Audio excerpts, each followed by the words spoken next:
we get into these storylines, I do want to talk about your alma mater.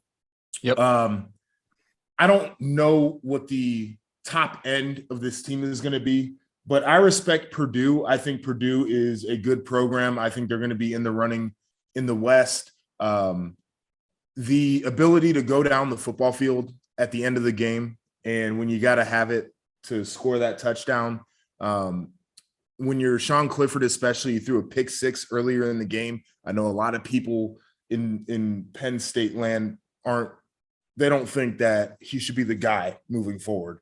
I really appreciate who he is as a player and his ability to get it done when it really matters. Yeah, I think that's kind of been Cliff, and I can relate to him with that. There's a lot of pressure at that school.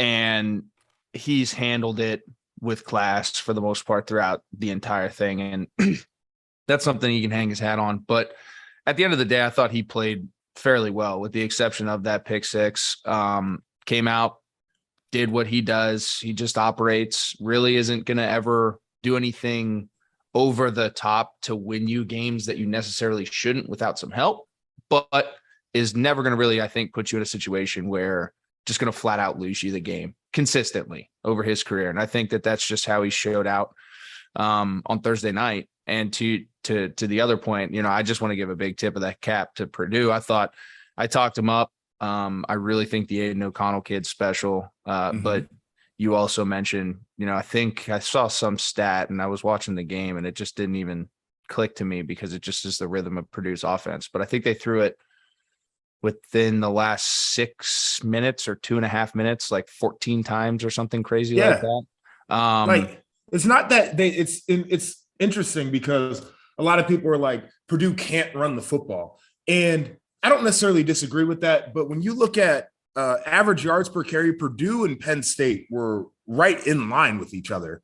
It's the fact that Purdue refuses to run the football. And in a 4-minute situation, the yardage doesn't actually matter. It's about playing that game of, can we burn some timeouts for the other team? Can we chew up the clock? And they didn't take that opportunity. And that's the other thing too, is I think that there's ways where they can offensively get creative, where it's not necessarily your traditional, like, hey, I'm just going to turn around and hand it off, like jet sweep, counter action, a little bit of window dressing, like with the rest of your offense. And I think you can manufacture a running game with that offense, because I think they're dynamic enough outside to do so. So,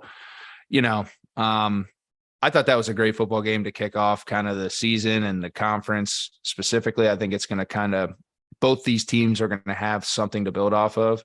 And the other guy I want to give a tip of cap to is Joey Porter Jr. I thought he played phenomenal. I always said from a frame standpoint, that guy he's going to be a really long time professional football player as long as he keeps developing. And that's a good way to kick off the season. Yeah. And for his performance too, I'm glad you brought that up. Purdue kept throwing at him and he was in single coverage. And one of the things that he did last year that I thought was the worst part of his game is being a bigger, longer corner.